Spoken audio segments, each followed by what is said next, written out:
Alhamdulillah, Alhamdulillah Rabbil Alameen, wa salatu wa salam ala khatim al-anbiya, ashraf al-mursaleen, wa ala alihi wa ashabihi ajma'in, amma ba'd. We'll pick back up regarding our mother, al-Mu'mineen, Aisha radiyallahu anha, and we'll begin today with a very controversial issue, which is her age at the time of her marriage. And Alhamdulillah, we as Muslims have no shyness or no issue addressing this issue. Islamophobes think this is like some kind of silver bullet that they have, because they can't get us on aqeedah. Like in our belief, they have nothing.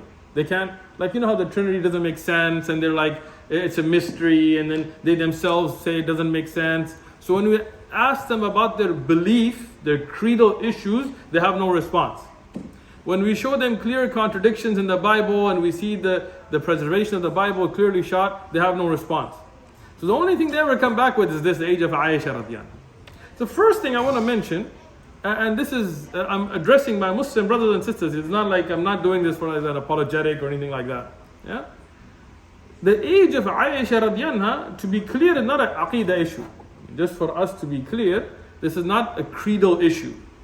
In fact, it is not mentioned in the Quran, nor is it mentioned marfu'an from al-Mustafa alayhi salatu salam. Yani Rasulullah sallallahu alayhi wa sallam did not tell us in any hadith that is marfu', yani from the Prophet alayhi salatu salam, what was the age of Aisha radiyallahu at the time of his marriage to her. This is an issue that has been explained by her herself, Aisha radiyallahu, yani mawqufan, sahih, authentic, but mawquf, yani going up to a sahabi. So, from the aspect of tariq, from the aspect of history, we discuss this issue. Not from an aspect of aqeedah, nor from an aspect of fiqh. This is one of the mistakes, Jazakallah khair, many of our brothers make. Allah give you Jannat al-Firdaus al-A'la. I needed this. Many of our brothers make this mistake where they think we take the fiqh of when you can get married from the hadith of Aisha radiyallahu anha, and even though this hadith is mentioned in the kutub of fiqh, but as Al-Mughni expands from Muwaffaquddin ibn Qudama or Al-Nawawi in Majmu' yani Sharh al-Muhaddab, that the age of marriage is determined by physical, and then later on the kutub of fiqh discuss mental capacity. Yani a woman could be of an older age, but in her environment, she is physically and mentally not ready to get married to a later age, maybe 16, maybe 18, wallahu alam. Some areas, women are ready for marriage at a very young age. Imam al-Shafi'i, one of the great scholars of Islam, he said in his time, he saw the women of Yemen, that they used to be menstruating and being ready for marriage at the age of 9. And this is in his time, he documented this, right? Now of course, in the US, maybe it's different. In Europe, it may be different. In Africa, it may be different. Islam is a religion that is applicable at all times and all places till the day of judgment. So, we say you have to look at physical and mental maturity.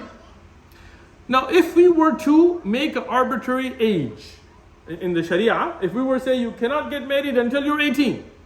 Now, that might work in our time, but that wouldn't work 1,000 years ago. It wouldn't work in Europe, it wouldn't work in the Middle East, it wouldn't work in Africa, it wouldn't work in the Americas. So that would be a limitation that you would set that would not be universal. And that is why if we were to judge earlier times by standards set in our time, this is called presentism. Where we take the present and we judge the past by it. And that would not work in any culture. I'm going to give you an example because I want to be clear for those who try to put accusations against Islam. When we look at the age of Maryam alayha salam, the mother of Jesus, peace and blessings be upon him, according to the Catholic Encyclopedia, she was around 12 years of age. And this is not Muslim research, we're not here presenting our view. Look it up. And it's not just from them. They present the early church fathers in their writings. And inshallah, there's a video we've already made that we've presented a lot of these, and I can inshallah list all those church fathers and the early Greek writings and everything, whoever wants it, they mention Joseph to be around 90 years of age. Okay? And this is not just the Catholics. If you look at the infancy gospel of James, you will find that church fathers had mentioned that her age to be from 12 to 14 and Joseph 80 to 90. Now, I was reading a Christian apologetics article on this, and he presented the church fathers from the earliest time that gave these ages, and then he said, well, we can't judge that because that was a different time. And according to Jewish tradition, that is the tradition of the time, that women could get married at 12, and they would marry men that are 90. Okay. And again, if a Christian comes back and says, well, that's not in the Bible, well, the age of Aisha radiallahu not in the Quran. Yeah? You're giving historic documentation, then we will accept your historic documentation as well. So when you give that, then they say, well, you can't judge that time because that was the tradition of the time. Okay, no problem. But a 90-year-old or even an 80-year-old marrying a 12-year-old or a 14-year-old today would definitely not be acceptable. So why is it that they become blind to their own traditions? Right? In fact, till very recently, if you look at the marriage, for example, King Richard II of England, and this is 1377 to 1399. So this is not talking about 1400 years ago. This is very recent. He was married to Isabel, who was at the age of 6. And then they might come back and say, well, they waited until a later age to consummate the marriage. No problem. Same thing with Rasulullah sallallahu alaihi wasallam. In fact, King John, who died in 1216, again, more recent kings, he was married to another Isabella, not the same one, and she was 12. So when we look at the Countess of Essex from Oxford, she was betrothed, she was given in marriage at 3 and married at 12. And this is recently. Now, every historian that I looked up said, well, that was the tradition of the kings of the time. Okay, no problem. But then you have to keep the same principle in mind. Aisha radiallahu, her marriage and her age is something that the first thing we have to look at is cultural norms of the time. Was she already engaged to be married? Yes. In fact, Jubair ibn Mut'im ibn Adi, a mushrik, a kafir, because this is in the early time, he had already proposed and she was already engaged to be married. That is a fact. You can look up any book of Islamic history, from Bidayah wa Nihaya to Siyar Alam al-Nubala to Tarikh ibn Sa'ad and others, Tabari, they will mention this. So when Rasulullah sallallahu alaihi wasallam was suggested, he was not looking to marry Aisha. It's not like he saw her and wanted to go. No, this was something. Khuwaila bint Hakim, as we mentioned in the earlier dars, she came with 2 names to Rasulullah sallallahu alaihi wasallam. One of them being Aisha, and one of them being Sauda. And she said, these are women that are of marriage. Yani they are at an age appropriate for marriage. One of them has never been married, that is Aisha bint Abi Bakr. And one of them has already been married, which is Sauda bint Zam'a. Rasulullah sallallahu alaihi wasallam, even at that time, he told her, go speak to the families, and he married Sauda first. And when the marriage proposal engagement was done with Aisha radiallahu anha, in the Sahih hadith, and we have no doubt to the authenticity of the hadith. Some people misunderstand what I say. They say, oh, he made da'af hadith in Bukhari. La.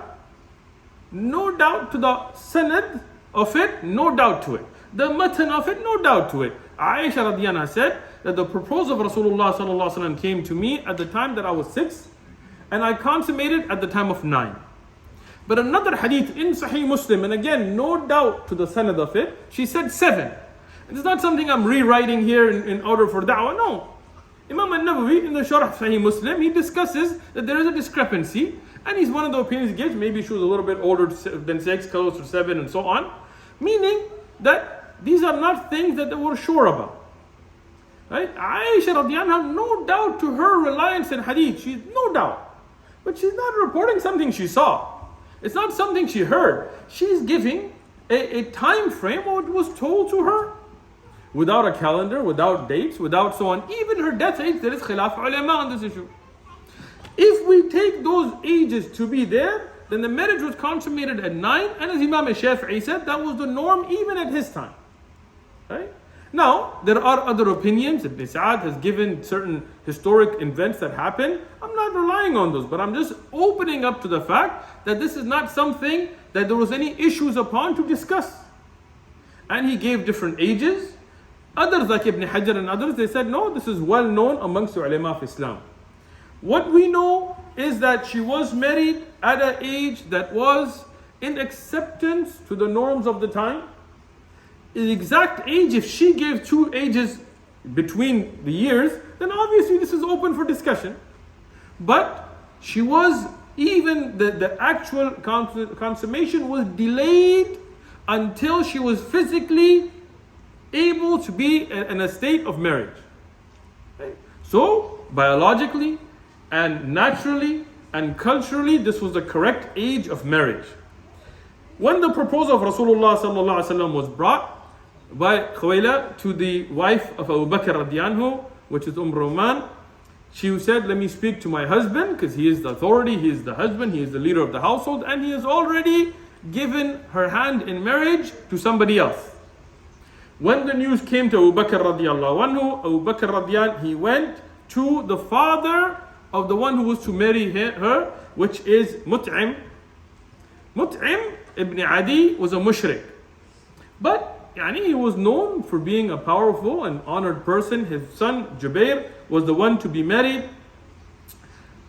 When Abu Bakr radiyallahu went, because Abu Bakr radiyallahu never went against his word, and he was a man of his word. When he went, he didn't go and tell him, I'm breaking it off. No, because once you gave your word, he gave his word. But when he went to Mut'im, he mocked Abu Bakr radiyallahu, and he said, it seems like you're going to try to make my son a sabbi, those that leave the religion. These were words that were used by the mushrikeen against the Muslims. Like today, if somebody wants to be in the Quran and Sunnah, what is everybody, what are they going to say? You're Wahhabi. You don't know what a Wahhabi is, it's just a title, Wahhabi. You stick to the Quran and Sunnah, Wahhabi. Our Aqidah didn't begin with Muhammad al-Wahhab. Our Aqidah is from the Quran, from the Sahih Ahadith, the Aqidah of Abu Hanifa, the Aqidah of Shafi'i, the Aqidah of Malik, the Aqidah of Ahmad ibn Hanbal, the Aqidah of the great A'imma and Ulama after that.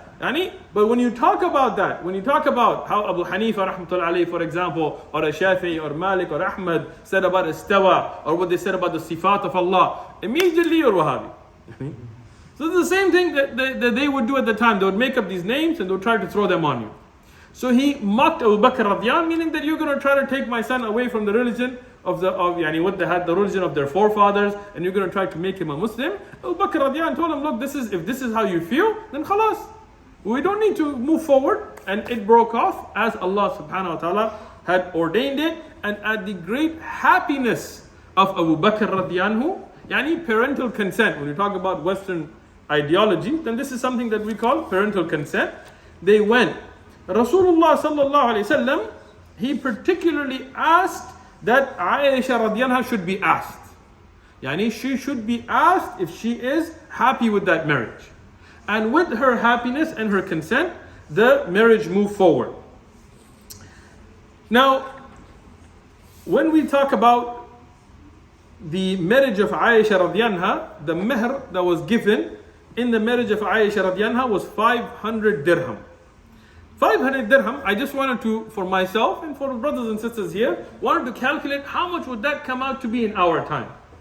So the Islamic dirham would be around 2.975 grams of silver, meaning each one of them would be around $2.33 in our time. Multiplying that by 500, I came to $1,165. $1,165 was the mehr given by Rasulullah sallallahu alaihi wasallam for Aisha radiyallahu. Now again, that's not a wujuban, it's not obligatory that you have to give that. Mehr can be less, it can be more, but if you want to try to get an idea, subhanAllah, I just did this calculation. My own mehr when I got married was $1,000. Sometimes we see in our time an extreme in this, on both sides. I have conducted a nikah here in this masjid where the mehr was a ring pop. You know, ring pop? It's a little candy, the little ring with a candy on it, right? I'm not saying that's necessarily a good thing, right? If you cannot afford, okay, khalas. A woman can give up her right to meher. Yani some of the Sahaba, they gave izar, they gave half a izar, they gave iron rings, they taught Quran as meher. Yeah. But if you are capable, then there should be some meher to show the seriousness of what you're getting into. We also see some people, na'udhu billah, yani the meher is $1 million. I spoke to a person once who told me about a meher that was $1 million and how they were going to cut it down to 500,000. Insane amounts, $100,000. These are amounts that are unnecessary. That doesn't make any kind of sense. It puts a burden on the ummah that then brings problems. Either then they can't get married. There are entire countries today that are having a very hard time where people can't get married because just for social pressure they've made the meher so high. And this is, I have to address these issues because the ummah is facing these issues. I'm not going to give a talk here just to entertain you. We have, in our duroos, we have to address the issues of the ummah. I know a brother personally. He went to go get married from a country. I won't mention the name of the country. Really, I won't. I'm tempted, but I won't. And I know this brother personally. And they said there is a girl and she's very pious, mashallah, munaqqiba. She's memorized the Quran, she memorized ahadith. He was very happy. He went to the family. He spoke to them, mashallah, they seemed like a religious family. They told him, where are you from? The US, this and that. But he was born in the same country, even though he wasn't, or maybe he wasn't born there, but he's ethnically from there. And they told him, okay, do you want to see her? And from the sunnah, you can see the woman within boundaries. He said yes, and he saw her, everything good. She asked him about his tahajjud and mashallah, and she seemed good. The father said, okay, everything's good, we like you, you like us, 100 grand. It's like, 100 grand? It's like, well, I'm from the US, I didn't rob a bank. What do you mean 100 grand? And he's like, okay, no problem. If you can't afford it, I got another daughter. Not as good looking, didn't memorize as much Quran. He said, I thought I sold cars, but look at you, you're selling daughters. It's like a used car salesman type of pitch. No, this is ridiculous. This is ridiculous. Now in the ummah, in some of these countries, there are women that are 30 and 40 and the only reason they can't get married is because their father has set an insane meher. There are young brothers that are good, religious, working brothers that want to get married but they can't get married. And big fitan are coming in the ummah because of this. Things like homosexuality, things like zina, things like affairs with drivers and things like this. Big fitan. No, as a ummah, we need to stop this kind of nonsense. Look, you want to get married? People come up to you, brother, I need a debt. What's wrong? I need to get my daughter married. Why do you need money for that? Tell the guy, come, this is my daughter. You want to get married to her? Khalas, go. You don't want to get me, you want a $100,000 wedding? Khalas, go marry somebody else. Why do you need to spend, people spend 100 grand, 60 grand, 30, 40,000 now has become a norm on a wedding. You're starting the poor guy and his wife off in debt. And then divorces, and then fights, and then problems. No. Rasulullah sallallahu alaihi wasallam showed us a beautiful example. $1,000, easy meher. I think most people would be able to afford that. If you cannot lower it, Sharia didn't set that. If you really want to go a little bit higher, go a little bit higher. But what $50,000, $100,000? What, your daughter came from like Jannah or something? Does she come with 3 others? That is ridiculous. And then the fitan happened in the ummah. So we need to go back to the way of Rasulullah sallallahu alaihi wasallam. Sometimes brothers, mashallah, just because they're wearing a big turban and have a big beard and all this, they think this is sunnah. But when you look at their actual lifestyle, there is no sunnah in it. No, we have to live, we have to walk the walk. Not just talk the talk. In our mu'amalat, in our dealings. Every one of us has shortcomings in akhlaq. I'm not saying you have to be perfect. But you should at least live by the sunnah then. Rasulullah sallallahu alayhi wasallam, and I want to make a point here. If anybody's life, anybody in history was scrutinized to the level that Rasulullah Muhammad alayhi salatu wasalam, Muhammad ibn Abdullah, his life is scrutinized, alayhi salatu salam, wallahi, I swear by Allah, I don't think anybody could stand up to that. Yani, every detail of his life is scrutinized. The earlier prophets are not. Like, we don't have that type of detail about the daily routine of Isa ibn Maryam or Dawood or Sulaiman alayhim salam.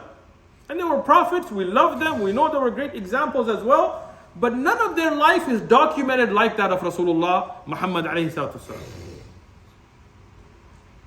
Rasulullah sallallahu alaihi wasallam, if he wanted, he could have married 1,000 women. Easily. Well, I mean, don't look at me strange on that. Go pick up your Bibles. Go look at how many wives Sulaiman alayhi salam had in the Bible. How many wives Dawood alayhi salam had in the Bible, in the Old Testament. If you're Jewish, if you're Christian, if you're Muslim, go look up your documentations. But Rasulullah sallallahu alaihi wasallam could have had more than that. But look at the beautiful example. Every woman he married except for Aisha was already married. Many of them older than him. Many of them not even the same place at the time of the nikah. Why? Because his concern, alayhi salatu was for the ummah, not for his desires. Or every household would have given their daughter in marriage to Rasulullah sallallahu alaihi wasallam. Younger, anything he wanted he would have had, but he didn't. Every marriage, because Allah ordained it with the hikmah for this ummah. I want to mention a few, and there's just a few, of the fawaid, of the benefits for this ummah from the marriage of Aisha radhiyallahu anha to Rasulullah sallallahu alaihi wasallam. No doubt that the first thing, and this is what I'm going to focus on today, is the preservation of the religion. See, people, they're short-sighted. People, they only see what's in front of them. People only think of what's their own benefit, or their own harm, or their own fears. They don't see the bigger picture. See, when Rasulullah sallallahu alaihi wasallam married Khadija radhiyallahu anha, and we talked about the age of Khadija radhiyallahu anha, but no doubt Rasulullah was younger than her. And no doubt he was from the best of the lineage of the time. The Arab, they took Banu Hashim to be honored, and he was from the best of people. Sadiq, Amin. But that marriage, even though she was older, she had already been married, she already had children, there was a benefit for the ummah. That's why Allah chose it. Nobody criticizes that. Right? But just in the same way, there was a benefit for the ummah in the marriage of Aisha radhiyallahu anha, because she memorized the entire Quran from Rasulullah sallallahu alaihi wasallam privately. And in the other Sahaba, they memorized as well. We have many Sahaba that memorized the Quran, but she is the one that did it privately. There are times when Quran was revealed when she was the only one with Rasulullah sallallahu alaihi wasallam. Yani, if that marriage had not taken place, that knowledge would have been lost for us. Because the Sahaba were not there in the private times. They would memorize from the Prophet ﷺ in the masjid, but they were not in the house. At times, they were there when the Quran was revealed. But at times, Aisha radhiyallahu anha was the only one. She said he would put his head on my lap and the wahi would come to him. And she would memorize it. And from the wives of the Prophet ﷺ, she is one that memorized the entire Quran. She memorized and reported 2,210 about unique ahadith. This is very important, because sometimes we talk about imma and ulama later that memorize 100,000 ahadith, or Imam Ahmad with 1,000,000 ahadith, but that's with repetition. That means some of those ahadith have the same wording but through different chains.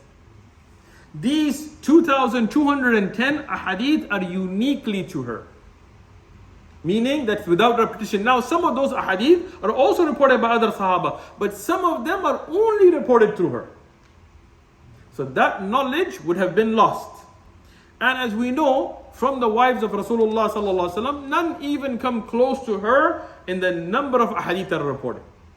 Even amongst men, she is about the fourth of the highest memorizers, But no doubt, amongst Ummahat al-Mu'mineen, she has the most ahadith that are reported. She is the one that preserved the fiqh of marriage more than anybody else. And from those masail that are between a husband and wife, and I'm going to give some examples today from authentic sources. All these are sahih sources. She preserved that knowledge, that when there were issues, questions that came about the fiqh of zawaj, yani of marriage, and nikah, and the marital relations and so on, she was the number one person that Sahaba would go to. And many of those masail, she's unique, that she's the only one that reported them.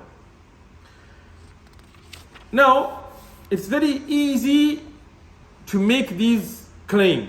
And this is the thing, sometimes we have lecturers and they're very good at being emotional and getting you stirred up and they speak all nice. But that's not really the point I'm making here. I want to give you evidences. I want to give you references. So you know why we make these statements. Not just, okay, we can just say she was very humble. Yes, but where is that document? Where did we get that knowledge? This is a beautiful hadith. And this hadith, before coming here, I looked at the asanid, no doubt to it being authentic. It came in different books, and there are different asanid. Some asanid have weaknesses, but others that are strong clarify that this is authentic narration. At the time of the death of Aisha radhiyallahu anha, and this is something very interesting. People, especially those that were related to her or related to the Prophet ﷺ, they were coming to visit her at the time of her death. And one of those people was Abdullah ibn Abbas radiyallahu anhuma. Some of those people that, because of their political and their filth and Rafida, and they tried to criticize Aisha radiyallahu anha, but at the same time they greatly praise Abdullah ibn Abbas radiyallahu anhuma, but they don't look at his own narrations about her, about his praise of her. So he used to constantly praise her and her knowledge and her ability and her zuhud and her humbleness. So at the time of her death, when people were coming, they said, Abdullah ibn Abbas, the nephew of the Prophet ﷺ, and she's the wife of the Prophet ﷺ, he has come to visit you. She said, don't let him in. Tell you why? Not because she didn't like him, not because she was upset with him. She said, because he praises me. And he look at her, subhanallah, human nature is that everybody loves praise. You could deny it. Some people have this fake humbleness. Wallah, it makes me mad. It makes me upset, Like, if you're humble, it will show. Don't fake it. Some people, you shake hands, Salaam alaikum. Salaam alaikum, brother. What are you doing? Brother, shake hands like a man, what's wrong with you? That's not humbleness. This is just, brother, how are you? What's wrong with you? Stand like a man. Speak like a man. Walk like a man. You think Rasulullah sallallahu alaihi wasallam, when he would walk with strength, as if he was leaning. That's how focused he was. Umar radiyallahu, when he would stand amongst people, would be towering above them. Abu Bakr radiyallahu, he was shuja', and he was brave. Ali radiyallahu, this was the true humble of this ummah. Not people that are like, wallahi, I want to get myself cancelled now. Who cares? I saw a video somebody sent me of these brothers, and I'm not going to mention the name of the country, but there's a lot of people worshipping cows there. And these brothers were outside the masjid, and these cow piss drinking, rat worshipping filth, they had these big whips. There are these kind of like homemade whips, and they made these brothers stand in a row and they were whipping them. Bah! And these brothers were standing there. Bah! And one of those bid'ah masajid, have the mawlid stuff on it and stuff, and they were whipping them. And these brothers were standing, and somebody said, look at the Muslim. Wallahi, I was not angry at the Hindu. I was angry at the Muslim. What's wrong with you? What's the point of living? What's the point of being alive? If you don't have that much ghira, you can die. That's not, they don't have gun. You can die. You can fight? Wallahi, if I have a toothpick, wallahi, I'll fight. Somebody disgraces me like that, wallahi. Why are you standing in front of a masjid? Well, why are you crying? What's that going to do? What, are they going to kill you? They're going to kill your family? Okay. How many shuhada have we had in this ummah? You think the people of Afghanistan acted like that when the Russians and the British, you think it would be what it is? No. Oh, tangent. Aisha radiallahu anha, she allowed Abdullah ibn Abbas to come. And he gave her the glad tidings. SubhanAllah, this is beautiful. Abdullah ibn Abbas radiallahu anhuma, the mufassir of the Quran, he said, everybody goes to whom they love and whom they're loved by. And he quoted the hadith of Rasulullah sallallahu alaihi wasallam, al-marru ma man ahab, the person is with whom they love. And he said, you were beloved by Rasulullah sallallahu alaihi wasallam and Abu Bakr, and you will be with them. Honey, what a beautiful glad tidings. Aisha radiallahu anha, from her humbleness, think about this point. Rasulullah sallallahu alaihi wasallam was buried in her house, not in the masjid, in her house, because that's where he died. And her father Abu Bakr radiallahu anhu was buried next to his sahib, next to his companion, next to Rasulullah. And the third spot was her haqq. It's her house, her father, her husband. Umar radiallahu anhu, he requests from her for that spot.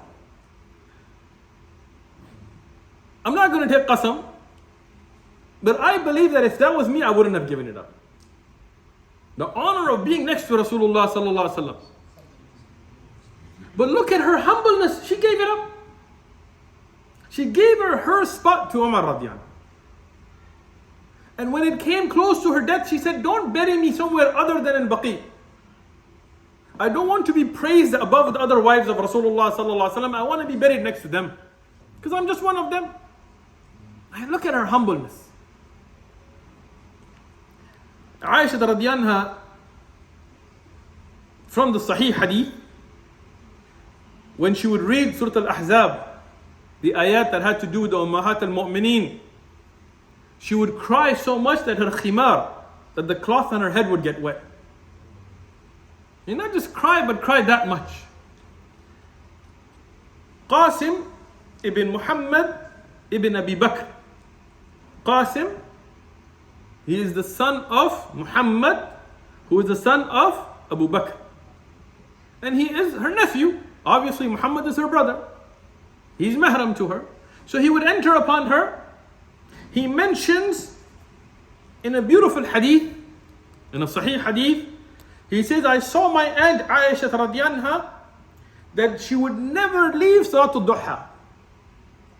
I'm not even talking about the fard. Today, we struggle with the fard salawat. To make it on time and to make it at its early time, we struggle. He said she never left it. So I asked her, did Rasulullah sallallahu alaihi wasallam ever leave it? She said yes. At times he would be busy with the ummah and he would leave it. He said, what about you? She said, I'm not busy like him, so I would never leave it. Even though it's not fard, this is nafil. How many of us make Salatul Duha every day? I don't. But look at her. She never left it. So he told her, will you never leave it? She said, even if my father Abu Bakr and my mother would be raised from the grave and they came out, I would not leave the salah. Nafil salah. She said, I would finish my salah and they would sit there until I was done, and then I would speak to them. That is from her dedication to a nafil salah. Imagine her fard. Imagine her qiyam al-layl. The same Qasim ibn Muhammad ibn Abi Bakr, he says, I came to my aunt when she was praying nafil salah. And she was reciting out loud. And I heard her repeating the ayat from Surah Tur. And she was repeating them over and over. So I sat there waiting for her to finish. She was crying and she was reading out loud and she was repeating the ayat. So I got tired of waiting, so I went out to go shop. I went out to the marketplace. He said, I went, I shopped, I did what I had to do. I ran my errands. I came back. She was still standing, repeating the same ayat. SubhanAllah, this was her dedication to Salah and to the Quran. And these are actual narrations. My respected brothers, and especially my respected sisters in Islam. My brothers, and especially my sisters, take note of these things. Her haya. She used to go for tawaf. At times she would go with the Prophet ﷺ, but even after the death of Rasulullah ﷺ, she would go for tawaf, but she would try to go only in the night. She would go at night. Why? Even though she was covered head to toe. She would cover head to toe. As we know from Sahih Ahadith, Aisha radiallahu, she would cover her face. Even then she would go at night. She said, I like that nobody even sees my outline when I make the tawaf. At once she went, in Sahih Hadith, she went to make tawaf and she saw that they had lit lamps. The little lamps. Because before there was no lamps. But then as the time progressed and the ummah got technology, they put lamps. So she went to go make tawaf and she saw there were lamps. She asked them to be put out. Because she liked to make tawaf. No, sometimes you have to make tawaf in the daytime. Hajj and things like this. But when she could, she would prefer to make tawaf at night in the darkness of the night. Aisha radiallahu anha, a Sahih Hadith. Now imagine this time, because I want you to get context. At that time, the Hajj and Umrah was not crowded as it is today. At that time, the Hajj and Umrah people were separate. People would go make tawaf on camels. And it would be families. Any one person could go alone. A man could go alone or a woman could go alone. But at most times, if they went as a family, they would be in a little block. The husband, the wife, the children, those that are mahram would be together. And they would be making tawaf even on camels and horses and so on. And they would be away from everybody else. Yeah? Not like our time. At that time, a woman came to Aisha radiallahu anha and said, let's go, me and you, and kiss the black stone. Aisha radiallahu anha told her, you go. You go. Because this is nafal. And if I brush up or walk against a man, and it happens that they brush against me, that's haram. So you go. Because I'm not going to sacrifice my haya for something that's nafal. Well, imagine today, some of our sisters, may Allah forgive us, they jump into the crowd of men, pushing and shoving, and what happened to the fard? Aisha radiallahu anha, she used to teach. No, and this is very important today, because of the fitan we're facing. Some of our sisters are totally away from da'wah or teaching or benefiting, and that's wrong. We want our sisters to be involved in the da'wah, in ta'aleem, ta'allum, in durus, in halaqat. But some of our sisters, in trying to do that, they have sacrificed their haya, or they have crossed the boundaries of the sharia. And we cannot allow that. Aisha radiallahu anha, she taught. But she didn't teach because she was trying to be popular. She didn't teach because she wanted to flex her knowledge. She taught because she had unique knowledge that nobody else had. And that's important. Yeah. Sometimes she would know a hadith that nobody else knew. She knew fiqh masal that nobody else knew. So no doubt that knowledge needed to be shared with the ummah. But she did so from behind a curtain. In fact, what is authentic is she would sit in her room. And there was a doorway between her room and the masjid. And she would put a curtain so that nobody could see inside. And she would narrate the ahadith. Or she would give the fiqh rulings from behind that curtain. Today in our ummah, sometimes you see masajid Well, they'll bring a young woman at minimum with her face uncovered into the men's musalla. And they'll be sitting there giving dars to men. A'udhu billah. She's not our mother. Aisha radiyallahu is our mother. Nobody could even marry her. She didn't go and sit in the member of Rasulullah sallallahu alaihi wasallam and give dars. She had knowledge that nobody has. I don't know any woman today that has knowledge that no man has. I don't know why people are pushing. Is there some knowledge that a woman has that no shaykh, no alim, no mufassir has? But then to put her in that situation where she's sitting in front of men and men are looking at her and she's teaching in the men's musalla, where did they get this from? Aisha radiyallahu anha, she has unique knowledge. She's the mother of the believers. She did not do that. Nobody would have stopped her. If she thought this was the right way, she would have done it. Her house had a wall with Masjid al-Nabawi. That is the member of her husband. But she didn't. She stayed in her house, behind the curtain, in her haya, and taught the necessary knowledge that she had to teach. She was a scholar, no doubt, of the Quran and of the Sunnah. She taught ahadith of the fara'id, of the mirath, of nasab, of tib, of fiqh. But she was not just a scholar, she was the one that they would go back to. The marja'. She would be the one that they would go back, they would make ruju to her to know right from wrong. That's how deep her knowledge was. Men, when they disagreed, they would go to her. In the hadith that is muttafaqun alayh, reported by Bukhari and Muslim from Abu Hurairah radiallahu anhu, he mentions the hadith from Rasulullah sallallahu alaihi wasallam that whoever attends a janazah, they will have one qiraat of reward, and whoever stays until the person is buried will have two qiraat, which, as the hadith mentioned, is like a mountain load of reward. Another hadith mentions the size of Uhud and so on. Abu Hurairah reported this hadith. The hadith in Sahih Muslim, which is hadith number 945, depending on your print. Sa'd ibn Abi Waqqas radiallahu anhu narrates that Abdullah ibn Umar radiallahu anhuma was sitting, and Khabbab radiallahu anhu came and narrated this hadith from Abu Hurairah. He says, Abu Hurairah radiallahu anhu told us this hadith. Now, not every Sahabi heard every hadith. Right? Meaning, Sahaba, when they were around Rasulullah sallallahu alaihi wasallam, they heard a hadith. Sometimes other Sahaba would tell them a hadith. Some hadith they didn't know.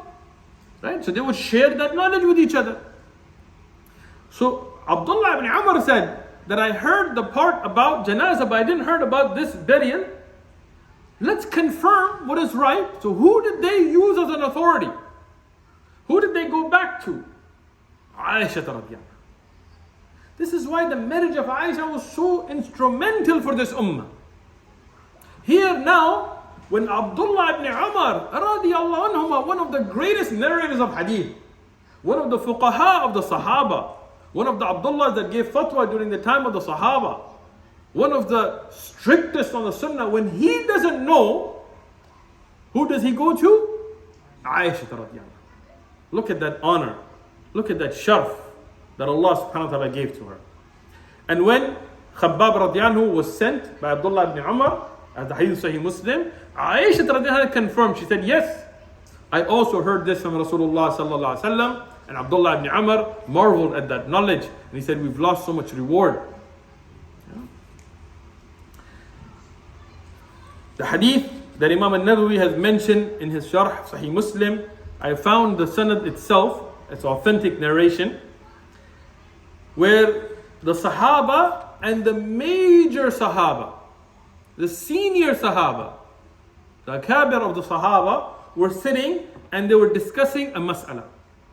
Who was amongst them? Umar ibn Khattab, Amir al-Mu'mineen, the Khalifa, the one that Rasulullah sallallahu alaihi wasallam said about his knowledge, the dream that he had.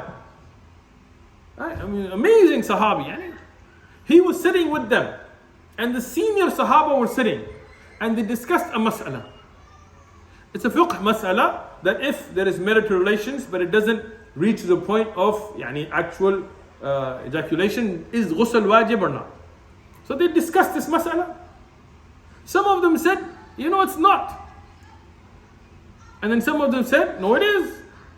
Umar radiyan said that you are from the senior. If you disagree, what will happen to the ummah? This is something beautiful about the Sahaba. They always wanted to bring ittihad in the ummah, unity in the ummah. So they would work things. They wouldn't just be like, okay, this is their madhab, and this is their madhab, and you can have your opinion, and you can have your opinion. No, he said, let's fix it. So who would they go to? Who is the one that Umar and the major Sahabas would go back to get the fatwa, to know what's right? When we take mukhtalaf al-hadith to bring together the narrations, Aisha radiallahu. So go back to Aisha. Here, Abu Musa al-Ashari, the great Sahabi, he is chosen to go and ask this question. But the Sahaba had haya, even though in the deen you have to ask these questions, and sometimes you have to know. So he went to Aisha radiallahu anha and he said that, and I have a question that Umar has sent me with, and I can't refuse Umar, but I'm too shy to ask. She said, I'm your mother. And it's just like your own mother. You have a question you're going to ask from behind the curtain. So he asked her. She said, yes, in the early time of Islam, it used to be that ghusl wasn't wujub in that situation. But as the ahkam came, Rasulullah sallallahu alaihi wasallam explained that when somebody sits in the four parts, then yes, it is wajib, and that is the correct opinion. She clarified the nasikh and mansukh because she was there with Rasulullah sallallahu alaihi wasallam in the house. And Abu Musa al-Ashari became happy. He took that knowledge back to Umar, and all of the Sahaba, the major Sahaba, they came to one opinion, having seen the clear evidence preserved by Aisha radhiyallahu anha. Here I will stop, but I wanted to give these with references from authentic narrations to show the debt we owe to Aisha radhiyallahu anha, from the wisdom of this marriage and from the benefits of this marriage, and from the debt the entire ummah owes to Aisha radhiyallahu anha. And inshallah we'll continue in the next dars with her life and even the times of her life after the passing of Rasulullah sallallahu alaihi wasallam and the great service she did for the ummah. Wa jazakumullahu khairan.